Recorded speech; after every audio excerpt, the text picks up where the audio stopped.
Bonsoir et merci de nous rejoindre pour cette nouvelle édition de Zone d'ombre. L'Aiglon Collège fait partie de la crème des écoles privées de ce pays. C'est même une des écoles les plus chics du monde. Et c'est dans ce contexte que se produit en mars 2000 une histoire sordide, le viol de 3 étudiantes. L'affaire fait l'effet d'une bombe.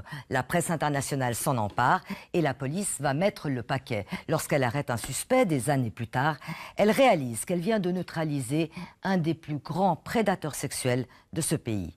Le rappel des faits avec Muriel Siki et Wilfred Rebeté.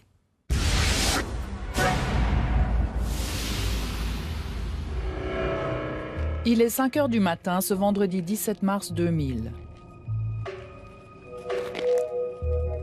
Un inconnu grimpe sur le toit d'un des bâtiments de l'Aiglon Collège à Villars. Il profite d'une fenêtre ouverte et pénètre à l'intérieur. Il se trouve dans une des écoles privées les plus sélectes et réputées dans le monde. Il se dirige dans une chambre au 2e étage.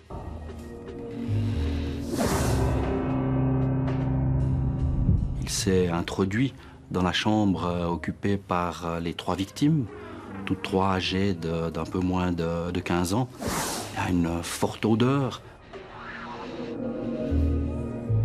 Avant d'agresser les filles, l'inconnu verse du trichloréthylène dans la chambre et sur les lits. Un solvant qui agit comme une sorte d'anesthésiant. Une des filles se réveille et entend des bruits bizarres. Son pyjama est baissé et un homme est en train de regarder entre ses jambes. L'effet du trichloréthylène est trop fort, elle se rendort. Sur les 3 victimes, l'une d'entre elles ne se souvient de rien. Visiblement, elle est restée endormie ou inconsciente durant toute la nuit. Par contre, les 2 autres victimes se souviennent s'être réveillées, avoir vu une présence, vraisemblablement un homme dans leur chambre, qu'elles se sont rendormies, qu'elles se sont de nouveau réveillées et qu'à un moment donné, une des victimes a même crié quand elle a constaté que cet homme était couché sur elle. Et c'est à ce moment-là qu'il a pris la fuite et qu'elles ont pu donner l'alarme. Elle se rend immédiatement dans la chambre des surveillants du dortoir et raconte une histoire qui semble incroyable. Un des surveillants court dans le dortoir et aperçoit un homme qui s'enfuit. Il appelle la police.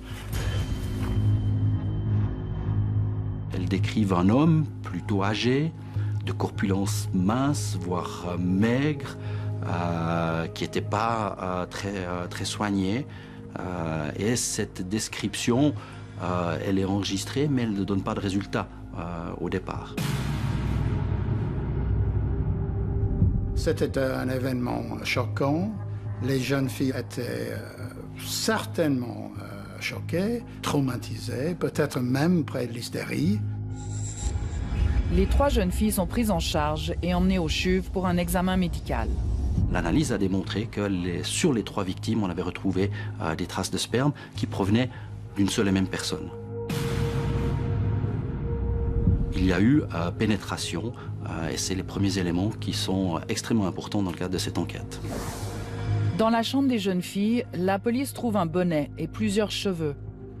Après analyse, on s'aperçoit que c'est le même profil ADN que pour les traces de sperme qui ont été relevées sur les victimes et sur leur lit. Lors de l'audition avec la police, le surveillant raconte un événement troublant. Ce n'est pas la première fois qu'un homme tente de s'introduire dans le collège. Le 7 décembre, environ une semaine avant la fin du trimestre, une personne a été vue autour du bâtiment en question, Exeter, par le surveillant permanent. Il est descendu pour voir de quoi il s'agissait. Ce que cette personne faisait, il l'a rencontré dans le parking, il lui a demandé son nom, et la personne n'a pas répondu et est partie. Pour la réputation du collège, cette agression tombe au plus mauvais moment. Béatrice, la fille aînée du prince Andrew, est inscrite pour la rentrée. Mais tout est remis en question. Cette histoire fascine la presse internationale qui arrive en masse à Villars. Une pression que la direction du collège a du mal à gérer. C'était particulièrement difficile parce que j'avais un peu le bras tordu par la police. Je ne devrais pas donner les faits parce que personne ne connaissait les faits. Alors c'était un stress, oui. Le doyen de l'école nous a consigné de ne pas parler aux journalistes, ni de parler aux policiers. Et si jamais on se faisait poser des questions, de les référer à l'administration de l'école. Extrêmement préoccupée par son image, la direction du collège va même jusqu'à nier qu'il y a eu viol. Mais la police parle d'actes sexuels. Il n'y a aucune preuve qu'il y a eu même attouchement.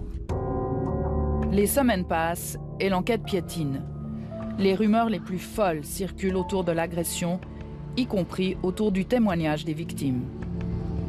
Il y a bien entendu l'agression à caractère sexuel d'une personne externe, mais il en aurait très bien pu être aussi confronté à une situation de relation intime consentie, mais interdite par le règlement du collège, et donc une situation que les victimes auraient éventuellement voulu cacher.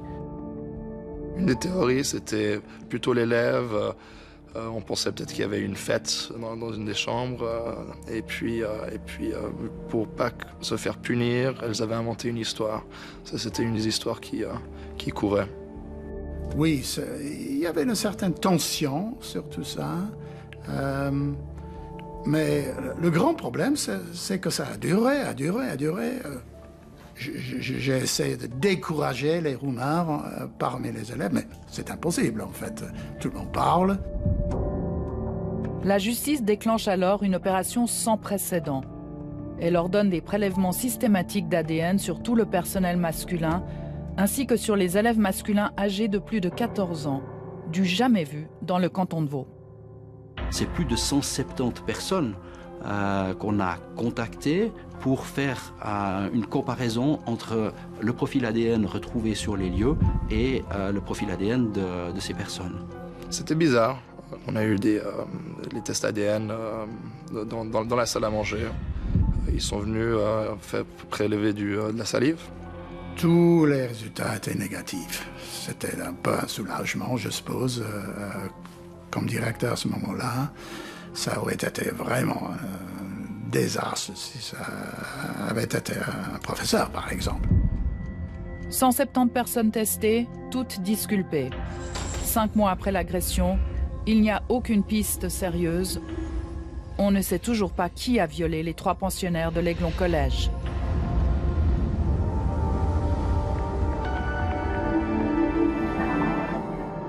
Et voilà une sacrée épine dans le pied de la police cantonale vaudoise. Vous en êtes le porte-parole, Jean-Christophe Sautrel. Bonsoir à vous. Alors, on l'a vu, Aiglon Collège, c'est pas un établissement quelconque. Il y a du beau linge, les parents payent extrêmement cher pour confier leurs enfants à cet établissement. Est-ce que ce contexte un peu particulier a compliqué votre travail ? Dans une affaire comme celle-là, bien entendu que la pression médiatique, le fait qu'on ait un événement aussi grave dans une station des Alpes vaudoises qui est plutôt tranquille, où la police ne va pas souvent pour des affaires de ce type-là, tous ces éléments-là ont bien entendu joué un rôle et mis une pression assez forte sur les enquêteurs.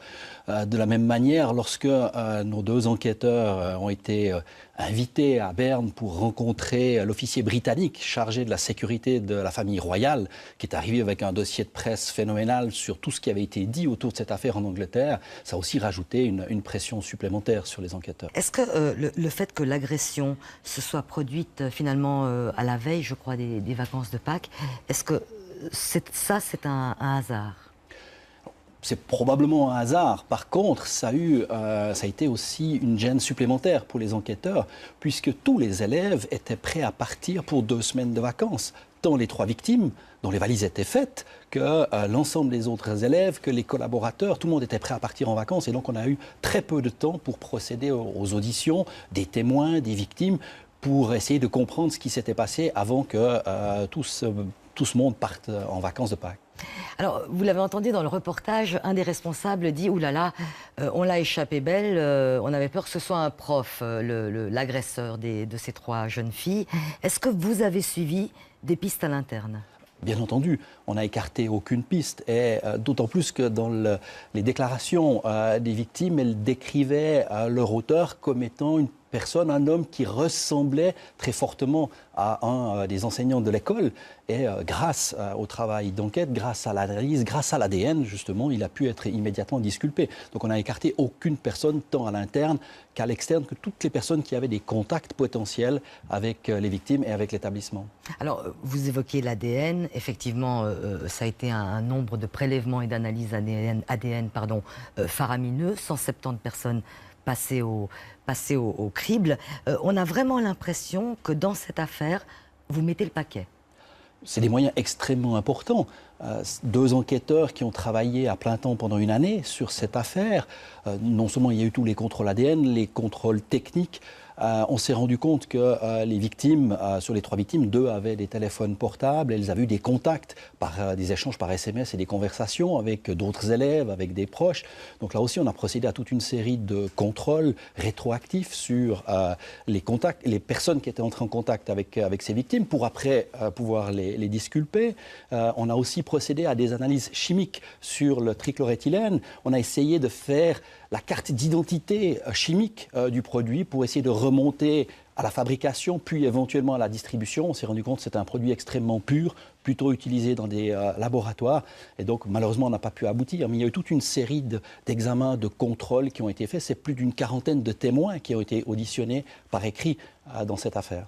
C'est vraiment énorme. Hein. C'est un déploiement de moyens qui est absolument extraordinaire. Puis c'est vrai qu'il pose question. Alors, tant mieux que vous ayez fait tout ça. Et puis en même temps, on se dit, des viols, c'est affreux, ça arrive même régulièrement.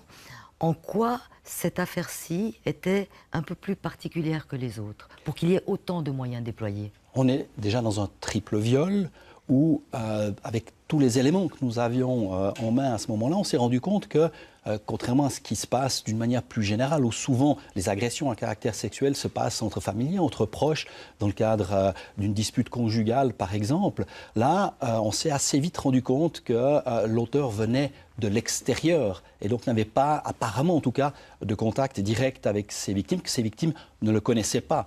Et donc, face à un événement comme celui-là, pour nous, il était extrêmement important de déployer un maximum de force, de tout faire pour retrouver cet auteur. On pouvait même aller jusqu'à imaginer qu'on était face à un prédateur sexuel. Et puis malgré tout ça, l'enquête piétine, elle va piétiner encore pendant un petit moment.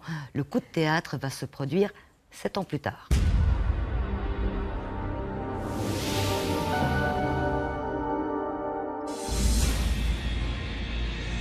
Août 2007, 7 ans après l'agression de l'Aiglon College, une banale histoire de voyeurisme à Olten va tout faire basculer. Depuis plusieurs mois, une jeune fille sans histoire est harcelée et suivie par un homme étrange.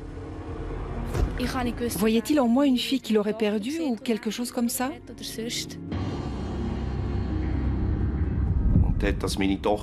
Ma fille me raconte qu'un homme l'aborde en lui déclinant son nom. À partir de ce moment-là, nous l'avons accompagnée à l'école, pour ses sorties. En fait, nous l'avons accompagnée un peu partout. Mais cet homme n'est plus réapparu. Moi, j'ai dit à ma fille, si tu le revois, dis à cet homme qu'il te laisse tranquille, que sinon nous déposerons plainte contre inconnu. Mais quand il la revoit, l'homme lui dit, je vais m'y prendre autrement. Tania est terrorisée par cet inconnu et n'ose plus sortir de chez elle sans son père. Durant quelque temps, l'homme ne donne plus signe de vie.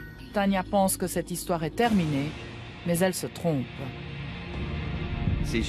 Lorsqu'elle se rendait au volleyball, l'homme venait près du terrain et l'observait. Et à nouveau, elle me racontait l'incident.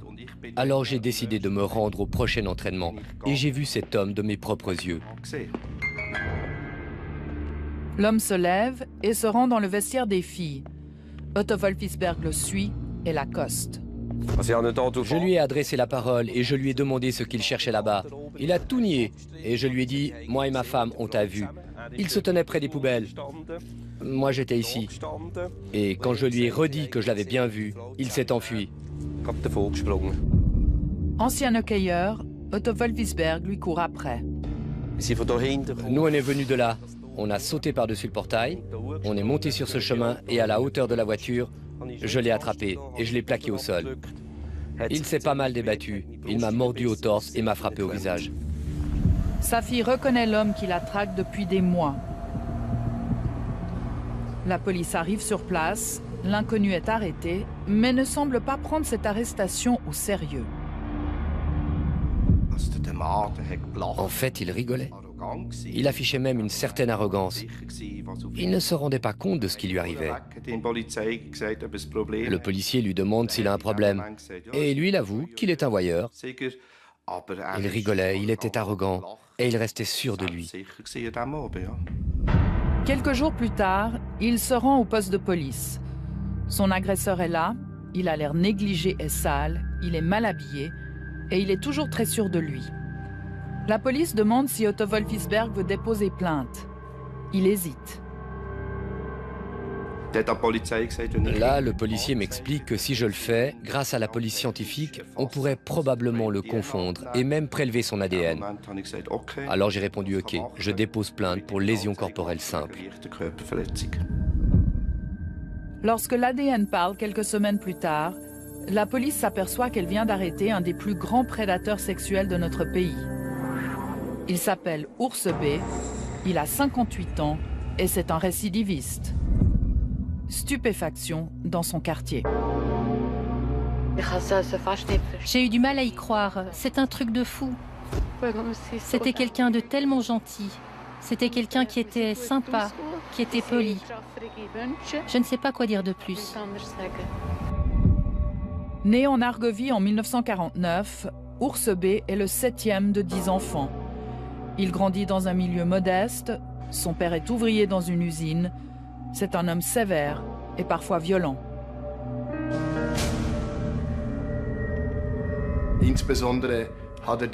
Il exerçait un strict contrôle, en particulier sur les sœurs d'Ours B. Il a même parfois usé de violence envers ses sœurs. C'est quelque chose qui a très fortement marqué Ours B. Et il s'est, dans un certain sens, senti coupable du fait que ses sœurs étaient constamment punies pour tout ce qu'elles faisaient. Dans cette famille violente, Ours B se sent seul. Adolescent, il a peu de contact avec les filles. Il a peur de la violence de son père. Il se crée un monde pour assouvir ses fantasmes. Il aime regarder et il commence à espionner de très jeunes filles. Ce penchant voyeuriste qu'Ours B a développé était un moyen de gommer les expériences vécues dans son environnement familial.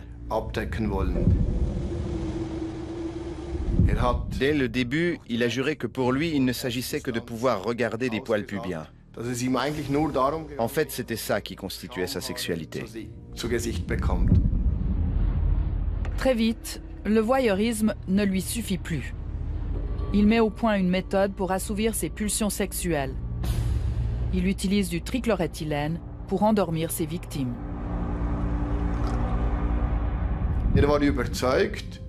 Il était convaincu, dès lors que ses victimes étaient endormies et qu'elles ne se rendaient compte de rien, que personne ne leur poserait de questions dans leur entourage familial, puisqu'elles n'en étaient pas conscientes.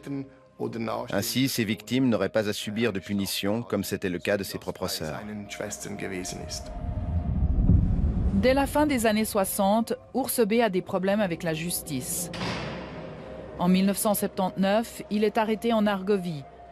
Il est condamné à 10 ans de prison pour viol répété et 52 cas de tentative de viol ou d'atteinte à la pudeur. Les victimes ont entre 9 et 16 ans. Après 7 ans de réclusion, il est relâché. On n'a pas ordonné d'internement, mais il en était question à l'époque. Manifestement, on a estimé qu'il ne représentait pas un danger suffisant pour la société pour que l'internement soit ordonné. Mais ça fait l'objet de discussions. Lorsqu'il sort de prison en 1986, Ours B change de vie. Il suit une psychothérapie, il se marie, voyage autour du monde et s'installe à Bienne, dans le Haut-Valais. Il suit une formation de cafetier et prend en gestion un restaurant. Mais sa vraie passion, c'est le théâtre amateur.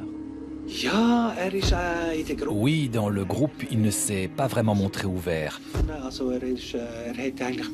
Il vivait dans son propre monde. Il s'est toujours tenu en marge du groupe.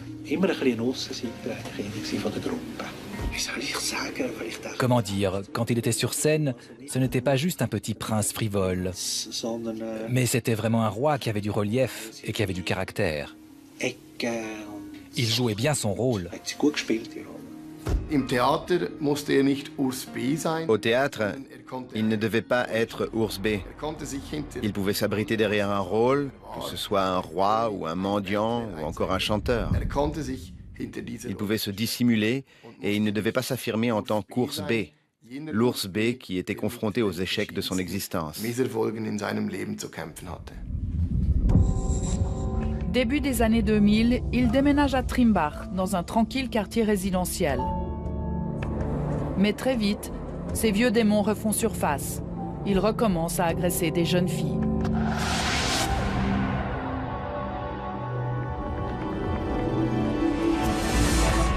Bon, Ours B a quand même été arrêté, Jean-Christophe Sautrel, mais on a un peu l'impression que cette arrestation est due au hasard.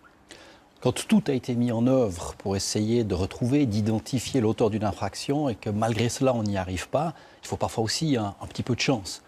Mais en même temps, si les policiers à Soleroy n'avaient pas eu le réflexe d'aller jusqu'à trouver un élément leur permettant de prélever l'ADN de Ours B pour l'introduire dans la base de données nationale, on n'aurait pas identifié à ce moment-là l'auteur de ce triple viol de Villars. Et donc là, il y a aussi cette bonne appréciation du policier qui a pris la bonne décision au bon moment sur la base des auditions. Il s'est rendu compte qu'il avait affaire pas seulement à un voyeur, mais qu'il avait affaire à quelqu'un qui potentiellement avait pu commettre d'autres choses beaucoup plus graves. Et puis ce sont aussi des techniques d'interrogatoire qui ont permis de dérouler la pelote. Une fois que les Solerois nous ont transmis cette information, les policiers vaudois se sont rendus au domicile d'Ours B pour l'interpeller, pour faire une perquisition. C'est là notamment qu'au domicile d'Ours B, l'enquêteur de l'époque a retrouvé une photo de l'auteur à la même période. Et c'était la copie conforme du portrait robot qu'avaient donné les victimes, notamment le fameux professeur qui avait été disculpé à l'époque. Donc elles avaient bien décrit leur agresseur. La description était parfaite, c'était pas la bonne personne, c'était pas le professeur, c'était Ours B. Ouais. Et puis lors de l'audition, dans ce genre de situation, c'est toujours extrêmement difficile pour le policier de trouver la manière d'entrer en contact avec un individu qui a commis des choses atroces sans le juger. Et puis là, le policier a eu l'idée de lui poser la question si, il y a quelques années, vous n'avez pas perdu un bonnet dans le canton de Vaud. Et c'est cet élément-là qui a permis à Ours B d'expliquer presque tout ce qui s'était passé, de dire qu'il était venu à Villars et qu'il était rentré dans la chambre des filles. Ça a été en quelque sorte les mots déclencheurs. Parce que finalement, si l'enquêteur avait dit « Est-ce que vous avez agressé des jeunes filles à Villars ?» Il aurait dit non. Probablement que ça l'aurait complètement bloqué, comme on l'a vu par la suite dans le cadre du procès. Mais là, en l'occurrence, il fallait trouver cet élément pour le mettre en confiance, pour l'amener à expliquer ce qu'il avait fait. Et c'est cet élément-là qui a été l'élément déclencheur. Pourquoi, Jean-Christophe Sautrel, on ne prélève pas l'ADN des voyeurs ? La prise d'ADN, selon le Code de procédure pénale, ne peut être effectuée que pour des crimes ou délits et pas pour le simple fait d'observer des fillettes, même si c'est déjà quelque chose que pour les victimes qui est grave. Ouais. Mais il y a cette gradation qui est voulue. La prise du profil ADN d'une personne est une mesure extrêmement intrusive. Et donc là, il y a une volonté, une gradation qui a été voulue par les législateurs. En tout cas, le voyeurisme n'est pas quelque chose d'anodin. On va y voir plus clair du côté de Pierre Clivat. Bonsoir, monsieur. Bonsoir. Vous êtes psychologue. Vous êtes surtout spécialiste en psychologie légale. Alors c'est sur vous qu'on compte pour nous dire ce qu'est le voyeurisme. Alors ce qu'il faut savoir d'abord, c'est que le voyeurisme est quelque chose qui est relativement fréquent, mais qui défraie peu la chronique, étant donné son aspect a priori inoffensif, et parce que généralement le voyeur ne va pas plus loin que dans le fait de regarder, ce qui fait qu'on n'a, pour ainsi dire, pas grand-chose à craindre de lui. Après, si on se place du point de vue des classifications internationales, des manuels des troubles mentaux qui sont édités par l'OMS, le voyeurisme est considéré comme une déviance sexuelle. Il s'agit donc d'un trouble mental. Qui est une forme de perversion ? Alors, du point de vue psychologique, effectivement, le voyeurisme est considéré comme une perversion. Une perversion, c'est une déviation de la sexualité caractérisée par la recherche de l'obtention du plaisir par une voie autre que celle de la sexualité dite normale. La sexualité est perverse dès l'instant où l'attrait pour l'objet pervers prend toute la place. On parle alors de fixation. On l'a vu dans le cas d'Ours B, et je m'empresse de dire, Monsieur Kliva, que vous ne connaissez pas cette affaire, vous n'avez pas rencontré Ours B. On voit qu'il démarre sa carrière d'agresseur, disons comme ça, comme voyeur, mais effectivement il devient violeur. Comment on peut expliquer ce passage ? Alors évidemment, il n'y a pas d'explication universelle, hein. Ça va dépendre du profil de chaque personne, du profil psychologique de chaque personne. Pour certains, l'acte de voyeurisme va faire office de soupape et empêcher le passage à un acte plus grave, alors que pour d'autres, ça va faciliter, ça va constituer un accélérateur vers un passage à l'acte. Ours B est amateur, si je puis dire, de poils pubiens. Qu'est-ce que ça peut signifier? Quel sens est-ce que ça a? Alors, dans la sexualité humaine, l'objet du désir peut prendre n'importe quelle forme. Là, en l'occurrence, chez ce monsieur, c'est le poil pubien qui fait office d'objet d'excitation. C'est donc la manifestation de l'aspect fétichiste de la perversion.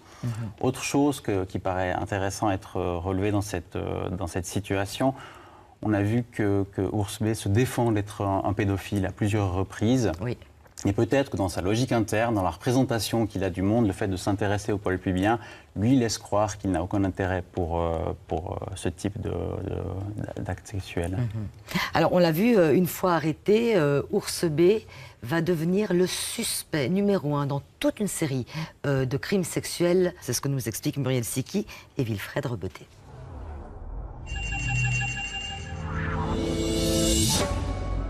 Ours B n'a peur de rien et prend tous les risques pour satisfaire ses pulsions sexuelles. Il commet ses crimes toujours de nuit et toujours avec son trichloroéthylène.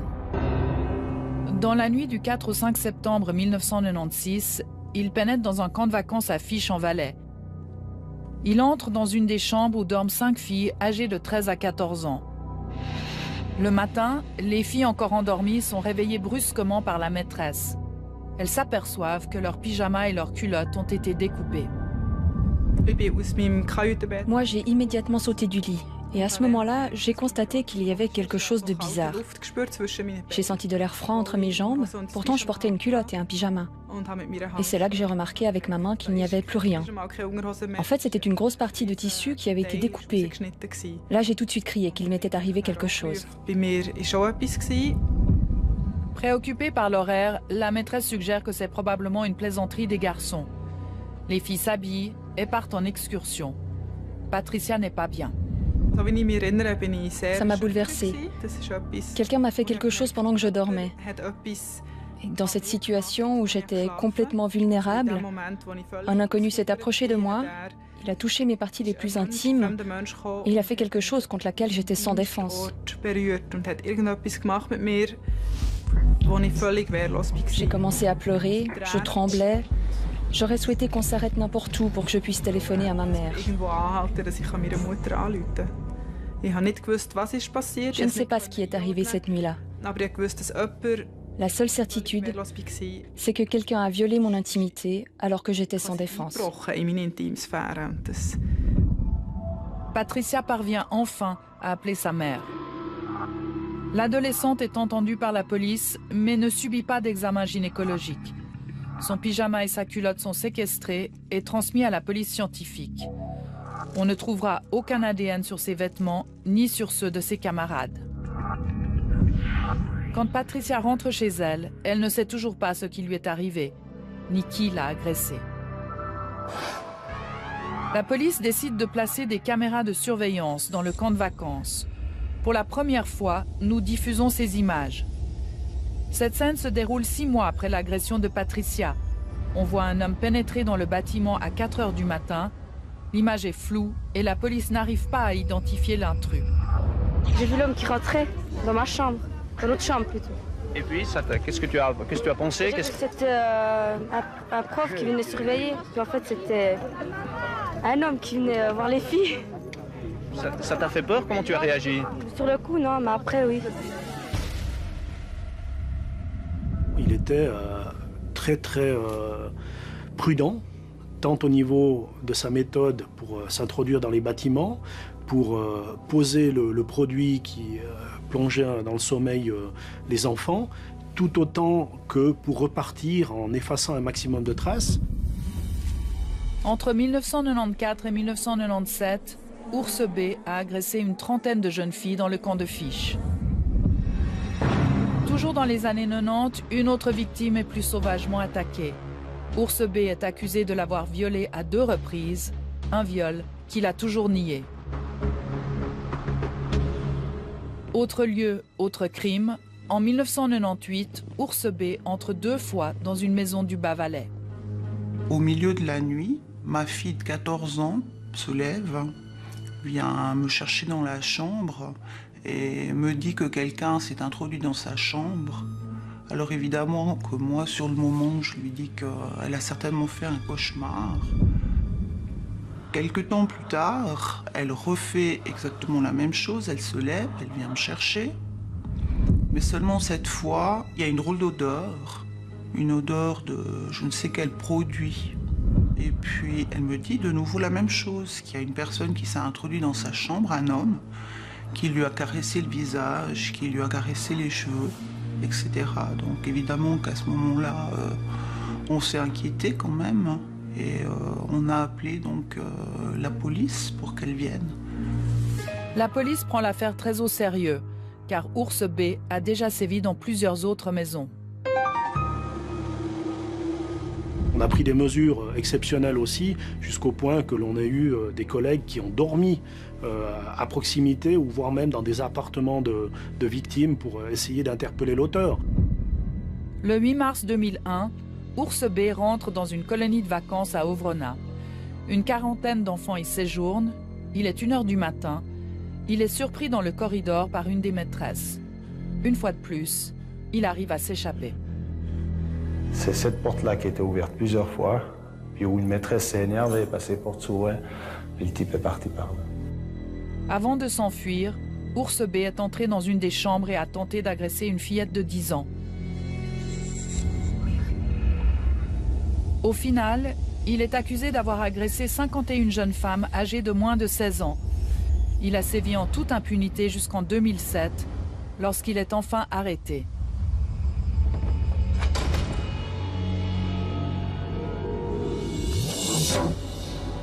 Alors celui-là, il vous a fait cavaler, hein, Jean-Marie Bornet. Bonsoir. Bonsoir. Vous êtes le porte-parole de la police cantonale valaisanne. Comment Ours B a pu sévir aussi longtemps, bouger autant, sans être inquiété? Bien, vous l'avez résumé en indiquant sa mobilité, le fait de ne pas s'ancrer dans un secteur donné, le fait d'être discret, d'être malheureusement malin, le fait de ne pas laisser de traces, puisque par exemple à Fièche, ça n'est pas le nombre de vêtements par exemple qui manquaient pour les expertises, mais on était aussi à une époque où c'était les prémices de l'ADN. On était avant l'année 2000 qui a vu l'introduction d'ordonnances réglant l'application de l'ADN. Donc il y a eu quantité d'objets qui ont été transmis et aucune trace d'ADN à exploiter, ce qui n'aurait pas changé grand-chose, puisque finalement la clé du succès, c'est effectivement cet acte citoyen de ce papa Soleroy qui a interpellé ce malfrat, ce criminel, et puis 2, la police soleroise, comme l'a relevé mon collègue Sautrel, qui a eu ce réflexe de presque provoquer la plainte permettant d'arriver à ce test ADN. Mais les efforts ont été faits. Au Feriendorf à Fiège, par exemple, on a placé les caméras, comme ça a été relevé dans votre sujet, mais c'était encore la technologie VHS, donc pas grand-chose à exploiter. On était présents, on a des gens qui sont restés sur le site, alors que c'était une durée de mois et d'années durant lesquelles il y avait quelques agressions. Donc pas simple pour nous. Une satisfaction et effectivement vraiment un soulagement lorsqu'on a l'information des Vaudois qui nous signalent le hit, comme on l'appelle, donc la reconnaissance de l'ADN par rapport à l'interpellation soleroise. Je crois qu'au milieu des années 90, il y a une autre affaire qui brouille un petit peu les pistes. Oui, alors en 98-99, on a donc Ours B qui agit dans le Valais central. Donc à ce moment-là, on ne savait pas bien sûr que c'était lui. Et on avait un épisode qui est malheureusement toujours pas élucidé, mais dont l'auteur ne réagit plus du moins, dont on a l'ADN, c'était le violeur à la cagoule. Une personne qui a violé plusieurs femmes dans la région de Sion, ce qui fait que notre effectif a été boosté en termes de services de nuit. On a eu justement des enquêteurs, des inspecteurs de la PJ qui sont restés au domicile pour veiller. On pourrait se poser la question d'un parallèle entre ces deux affaires. On a même des agents de police qui ont, si j'ose me permettre d'utiliser ce terme, joué l'appât. En toute sécurité, avec nos groupes d'intervention et autres, pour essayer de l'attraper, de l'arrêter, et puis ça n'a pas marché. Donc on était à un moment de tension énorme. Tout à l'heure, mon collègue Sauterelle parlait de 170 tests d'ADN dans le cadre de l'affaire sur le côté vaudois, ce qui est énorme. Dans le cadre du violeur à la cagoule, on a pu exclure 1572 personnes par test ADN. Donc on est en plus avec une implication, on est allé jusqu'aux États-Unis pour consulter des profilers. Donc tout a été fait pour essayer d'élucider ces deux affaires au plus vite. Parce qu'une affaire de mœurs, une affaire criminelle, pour toutes les polices du monde qui s'engagent dans le but de la justice et de protéger les concitoyennes et concitoyens, eh bien évidemment que c'est une priorité et qu'on met tous les moyens là-dessus. Donc c'était juste énorme. Et je crois que toutes les polices l'appliquent de la sorte. C'est l'effort principal pour neutraliser des prédateurs de ce genre. Alors, on le voit bien, hein, vous avez cavalé comme des fous, vous avez travaillé dans tous les sens, le mieux possible. N'empêche qu'au bout du compte, il y a 51 victimes. Votre cliente était l'une d'elles, une victime de Ours B. Bonsoir, Maître Pillou, Béatrice Pillou. Vous êtes donc le conseil de Patricia. La première fois que vous la rencontrez, qu'est-ce qui vous frappe chez elle ? J'ai face à moi une jeune fille qui est une battante. Elle est déterminée, elle veut voir Ours B, elle veut voir son agresseur, elle veut l'entendre. Elle a vraiment un grand besoin d'aller de l'avant et d'être confrontée à lui. J'ai trouvé très frappant, en regardant le reportage, à quel point c'est difficile d'entendre la parole de l'enfant. Dans le cas de Patricia, les personnes qui encadrent la colonie de vacances, lorsqu'elle se montre avec son pantalon découpé, etc., lui disent « non mais c'est rien, ne t'inquiète pas ». La petite fille qui est agressée, la petite adolescente qui est agressée chez elle à 2 reprises, au départ n'est pas entendue par ses parents. Comment est-ce que vous expliquez que l'adulte ait autant de difficultés à réagir d'emblée, j'allais dire? C'est difficile déjà d'une part de croire que quelque chose comme ça ait pu se produire. Raison pour laquelle vous imaginez aussi que ça vient de la bouche d'un enfant. C'est vrai, on a tendance à ne pas croire ce que disent les enfants, ce qui est d'ailleurs fort regrettable. Dans le cas de Patricia, où ça a été extrêmement, je trouve, incompréhensible, l'attitude tant du personnel enseignant que du camp, c'est que vraiment Patricia a dû se battre pour être entendue par la police. Il faut savoir que Patricia était la 20e victime de Ours B dans le cadre de ce camp. Et elle a quand même dû se battre. On entend sur le reportage elle était dans le car, elle a voulu s'arrêter, elle avait besoin de téléphoner à sa maman, elle avait besoin d'en faire part à quelqu'un. Elle n'a malheureusement pas pu, ce qui est extrêmement regrettable. Enfin, finalement, Ours B va quand même être jugé. Les victimes nombreuses sont d'autant plus intéressées par ce procès que beaucoup d'entre elles ne savent pas ce qu'elles ont subi.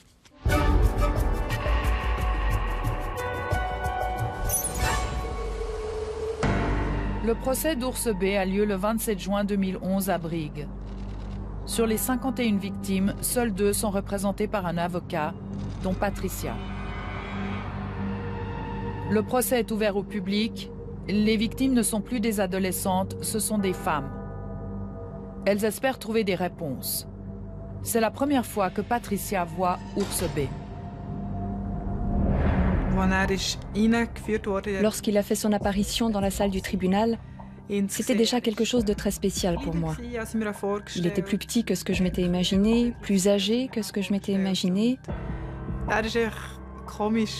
Mais tout ça était très bizarre parce qu'en même temps, j'éprouvais de la compassion pour lui, en pensant qu'il devait avoir tellement de problèmes. Qu'est-ce qui s'était passé avec ce type? Pour moi, c'était quand même très étrange de se rendre compte que ce type avait pu s'approcher tout près de moi il y a tant d'années. J'avais presque oublié.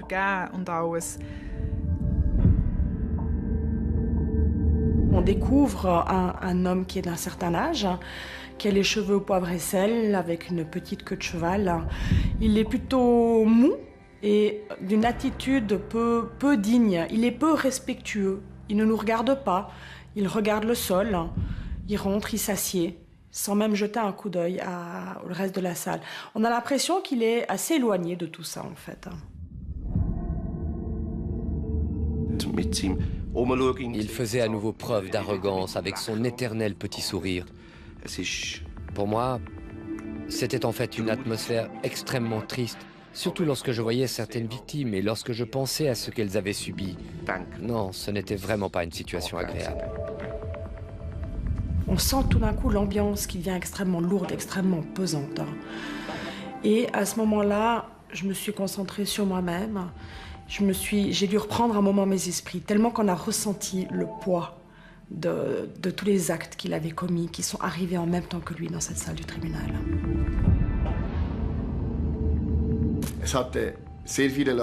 Il y avait beaucoup de monde, mais il était difficile de dire clairement si c'était des victimes ou des représentants des médias. Mais en tout cas, la salle était complètement remplie. Et Urs B a immédiatement eu l'impression que tout le monde allait se liguer contre lui. Il s'est tout de suite senti mal à l'aise dans cette salle. Et il croyait qu'il était seul contre tous.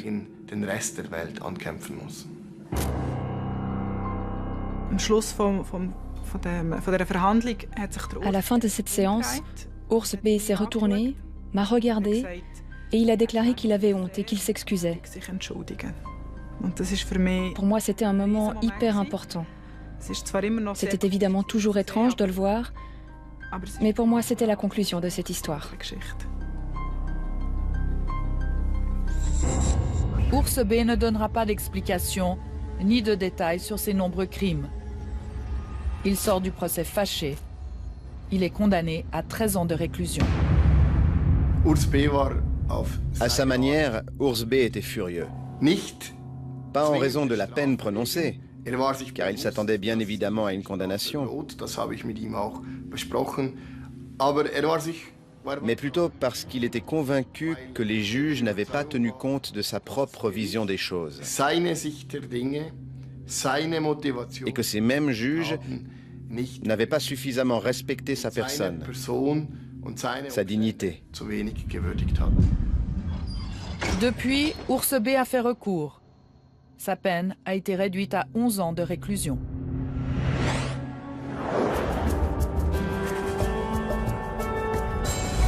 Alors, 11 ans de réclusion cette fois-ci. Urs B avait déjà écopé de 7 ans auparavant. Du moment que ce type d'agresseur nie les viols, ce qui est le cas, hein, ni la souffrance des victimes, quel est le sens d'un procès pour lui ? Alors oui, j'entends bien la déception du public, la déception des victimes dans ce genre de procès où on s'attend à des aveux, à des excuses, et là on se retrouve avec quelqu'un qui ne comprend pas vraiment ce qui lui arrive, qui n'a pas accès à l'idée de responsabilité ni de culpabilité. Un procès reste néanmoins nécessaire pour plusieurs raisons. Premièrement, pour les victimes ont le droit d'être entendues, et c'est souvent à partir d'un procès qu'elles peuvent commencer à se reconstruire. Deuxième raison, pour ce genre d'individu qui n'a pas vraiment de frein interne, il est nécessaire de mettre à la place un frein externe, tout simplement représenté par la loi. Il est nécessaire de confronter ce genre d'individu à la loi. Et enfin, c'est aussi un choix de société, tout simplement, de ne pas exclure ce type d'individu de la communauté humaine, donc de lui faire un procès. Si on se passait d'un procès, la société reproduirait sur lui la violence qu'elle est elle-même censée endiguer, tout simplement. Maître Pillou, Pierre Clivat l'a dit, hein, pour les victimes, effectivement, alors le procès, il est capital. C'est essentiel parce que c'est vraiment le moment où la victime a enfin une position de force face à son agresseur qui, lui, a une position qui est quand même autrement plus faible vu qu'il se retrouve face à ses responsabilités et face à ses agissements. C'est aussi un élément essentiel dans la reconstruction, comme l'a dit M. Kliva, pour la victime. Comment se fait-il, alors qu'il y a tellement de victimes dans le cas de Ours B, qu'il n'y en ait eu que 2 qui soient représentés par des avocats? Il faut voir que les faits se sont déroulés en 1996, le procès en 2011. Donc il y a énormément de temps qui s'est écoulé entre ces 2 périodes.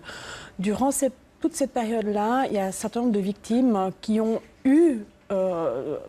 n'ont pas eu besoin en fait de participer à la procédure, en plus se reconstruire autrement. Toute la procédure aussi n'a pas été portée à la connaissance des victimes. Les victimes ne savaient pas tout ce qui était fait par la police derrière tout ça. Mais comment c'est possible ça? Ce n'était pas prévu à ce moment-là par le Code de procédure pénale. Aujourd'hui, ça a changé. Exactement. Ce qui est le cas à l'heure actuelle où on voit les victimes sont vraiment associées à la procédure. Elles peuvent vraiment prendre parti. Et les procureurs, comme la police d'ailleurs, à l'heure actuelle, on participe vraiment beaucoup au niveau des victimes, ce qui n'était pas le cas à l'époque. Là, Patricia, elle avait besoin, je vous ai dit tout à l'heure, c'est une combattante, hein, donc elle avait vraiment besoin d'aller jusqu'au bout du processus et elle avait besoin d'avoir un porte-parole en fait durant ce procès, tâche que j'ai assumée avec un grand plaisir. Vous êtes une femme assez étonnante, Maître Pillou, parce que aujourd'hui on vous accueille en qualité de conseil de Patricia, qui est une victime d'agresseurs sexuels, et puis par ailleurs vous défendez aussi des agresseurs sexuels, notamment je crois actuellement un pédophile. Comment vous faites le passage de la victime au bourreau et vice-versa? C'est pas la même chose. L'agresseur, lorsque vous le défendez, vous le conseillez dans sa vie de tous les jours, vous le conseillez dans le cadre de la procédure. L'objectif en tant qu'avocat qui défend un agresseur est d'arriver pour son client à une condamnation qui soit la plus juste pour lui. L'agresseur, quant à lui, a aussi une peine. Ça reste un être humain, ça reste quelqu'un qui est doté de souffrance. Et cette souffrance-là, vous ne la prenez pas sur vous. Ce qui n'est pas le cas d'une victime. Lorsque vous défendez une victime, la victime, vous avez vraiment envie de la ressortir de là, vous avez envie de l'aider. Donc, surtout en tant qu'adulte, ce qui veut dire que vous voulez reprendre sur vos épaules toute la souffrance qu'elle porte sur elle à la suite de ses agissements, raison pour laquelle c'est en fait psychologiquement aussi un peu plus compliqué à gérer de représenter une victime qu'un agresseur. Mais c'est 2 manières de voir qui sont totalement différentes.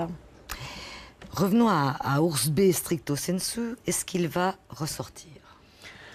Ça, c'est quand même la question épineuse et très d'actualité. Alors, j'aimerais bien rassurer tout le monde. Ours B, tant qu'il est malade, ne ressortira pas. Ours B a été condamné à 11 ans et 8 mois d'emprisonnement. Il a également été astreint à une mesure. Et cette mesure est l'internement. La mesure, il ne sera pas libéré de cette mesure tant qu'on n'arrivera pas à la conclusion qu'il ne récidivera pas. Si il y a toujours un risque de récidive, il restera en mesure thérapeutique, en internement. Donc il ne sera pas libre tant qu'il n'est pas guéri. Donc vous voulez dire qu'il doit régulièrement passer entre les mains d'experts en effet, qui évaluent sa dangerosité, son potentiel de récidive, etc. Exactement, c'est ça. D'accord. Avec la marge d'erreur que l'on connaît, et voilà. La justice est humaine, les experts le sont aussi.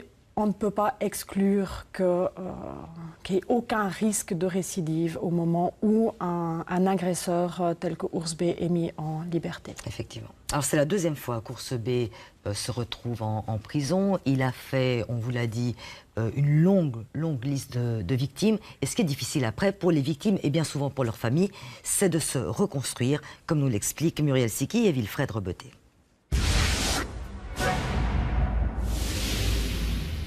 Pour certaines victimes, comme Patricia, la reconstruction a été longue. Elle ne sait toujours pas ce que Ours B lui a fait cette fameuse nuit en 1996. Elle avait 13 ans à l'époque. Elle a même pensé qu'elle était enceinte. Je n'ai pas eu le courage d'en parler. J'ai simplement dit à ma mère que je n'avais pas eu mes règles.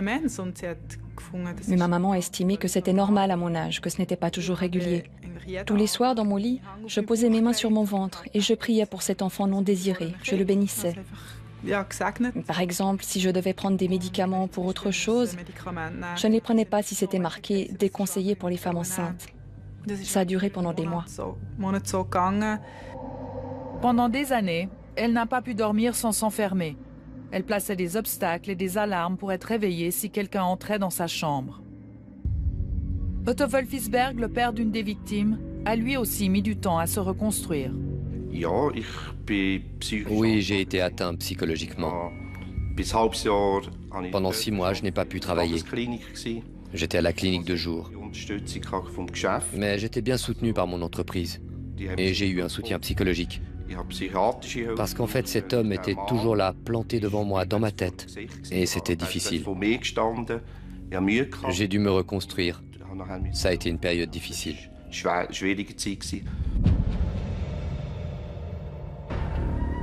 Urs B. est incarcéré depuis son arrestation en 2007. Et pourtant, il continue à harceler ses victimes.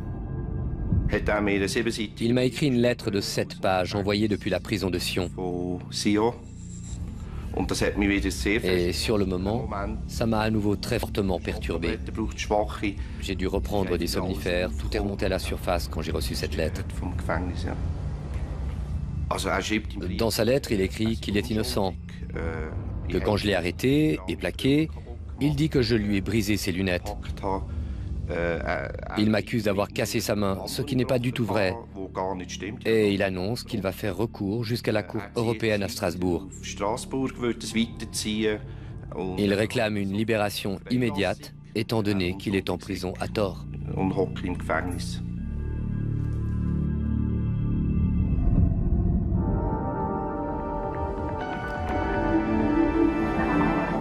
Alors à Zone d'ombre, nous avons aussi reçu notre lettre de Urs B, aussi une très longue lettre puisqu'elle comporte 9 pages.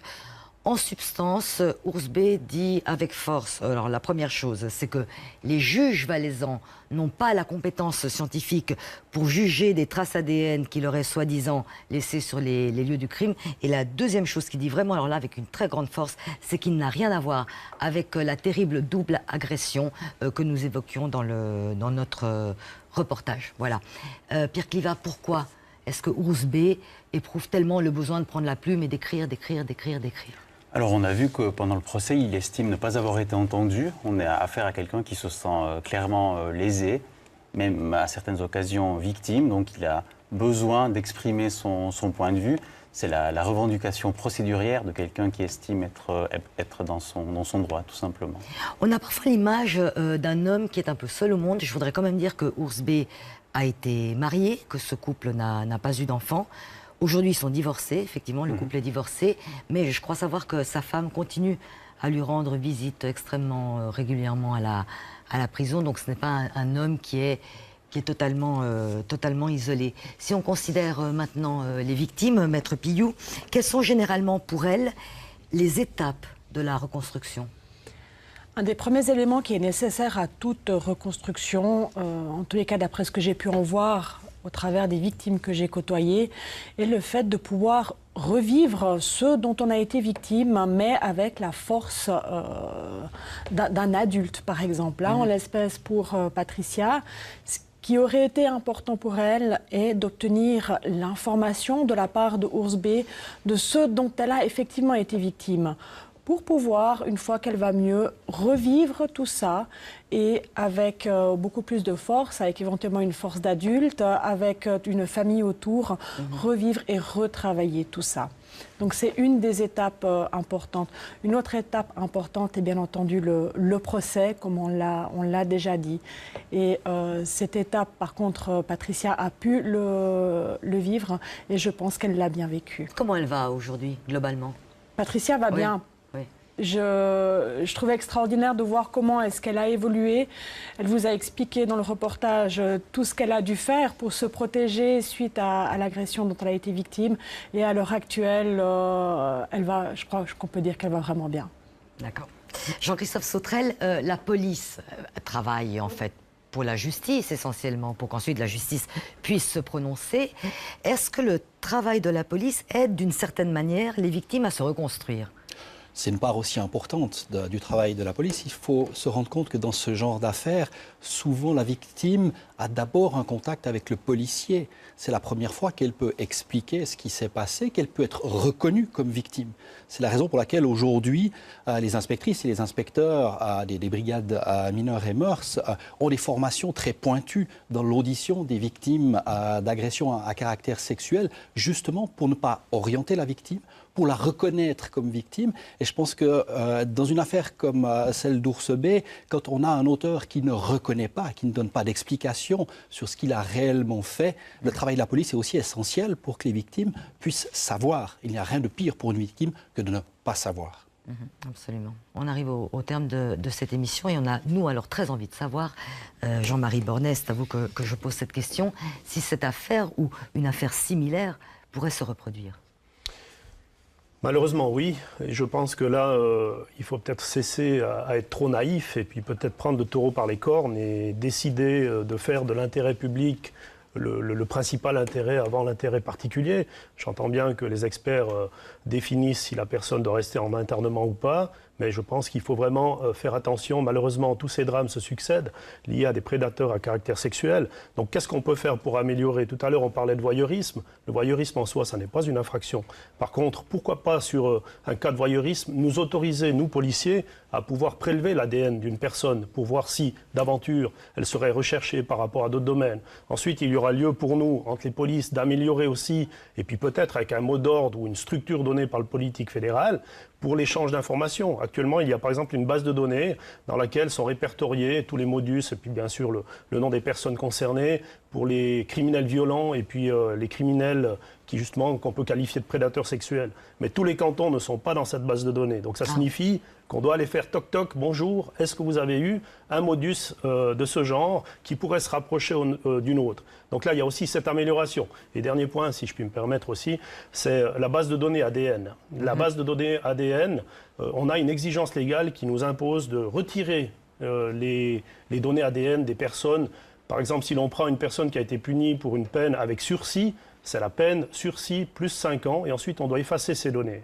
On les détruit, purement et simplement. On les détruit. On a la bonté de remettre les compteurs à zéro. Ouais. Alors que je pense que l'intérêt public, qui quelque part serait peut-être même une béquille par rapport à un prédateur, un criminel, serait plutôt de dire, voilà, nous conservons ces données. Maintenant, une personne qui, par exemple, a été condamnée pour un viol, très souvent, c'est peut-être 3-4 ans. Si c'est 7 ans, j'en parlais avec Maître tout à l'heure, c'est déjà une exception de la prison ferme de 7 ans. Alors, la prison ferme, on efface les données quand on additionne les années de la prison ferme plus 20 ans. Donc, une personne qui aurait commis un viol à 20 ans, qui aurait eu 5 ans de prison ferme, à 45 ans, on efface les données. Alors, ça veut dire que s'il recommence à agir, nous, on repart de zéro dans le processus de l'enquête. Alors qu'on pourrait simplement bénéficier d'un hit ADN très rapidement et éviter ainsi des victimes. Et vous me disiez que à la police scientifique du canton du Valais, très souvent on voit repasser avec quelques années d'intervalle les mêmes ADN qu'il faut réanalyser en se disant, ben voilà, il est revenu au bercail. Quoi, exactement, c'est le constat. Je pense que Jean-Christophe Sauterelle pourrait dire la même chose, les autres polices la même chose. On a d'anciens clients qui reviennent chez nous, notamment pour des actes à connotation à caractère sexuel, qui avaient disparu de nos données sur finalement une certaine générosité. Mais je ne crois pas que le peuple souverain, à qui il appartient de décider de cela, soit en adéquation avec ce genre de faire. Donc il faut avoir une certaine rigueur. C'est clair qu'on travaille sur la réinsertion et tout, bien entendu. Mais ne soyons pas trop dupes et trop naïfs. En tout cas, les risques que vous évoquez ne concernent pas Ours B.